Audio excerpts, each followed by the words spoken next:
వర్షం కురుస్తోంది. తల్లి ఆవు చిన్నుతో కలిసి నడుస్తూ వస్తుంది. అకస్మాత్తుగా పెద్ద చెట్టు విరిగి ఆవు పైన బలంగా పడింది. తల్లి ఆవు వేదనతో గట్టిగా అరుస్తూ తల్లడిల్లుతోంది. లేవడానికి ప్రయత్నిస్తుంది.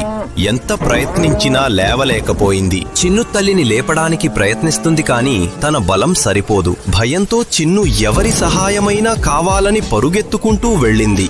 అదే సమయంలో ఒక రైతు వానలో తడుస్తూ ట్రాక్టర్తో తన పొలం దున్నుతూ తన పనిలో మునిగిపోయి ఉన్నాడు. చిన్ను ట్రాక్టర్ కి ఎదురుగా వచ్చి అలసటతో కూలిపోతుంది. రైతు ఆశ్చర్యపడి వెంటనే ట్రాక్టర్ ఆపి చిన్నును ఆప్యాయంగా పైకి లేపుతాడు. చిన్ను కళ్లలో భయం, వేడుకుంటున్న చూపు రైతు హృదయాన్ని తాకింది. ఒక్క క్షణం కూడా ఆలస్యం చెయ్యకుండా వెంటనే చిన్నును అనుసరించాడు. చెట్టు కింద విలవిలలాడుతున్న ఆవును చూసి రైతు గుండె కదిలిపోయింది. ఆలస్యం చేస్తే ప్రమాదమని గ్రహించిన రైతు వెంటనే తాడు తీసి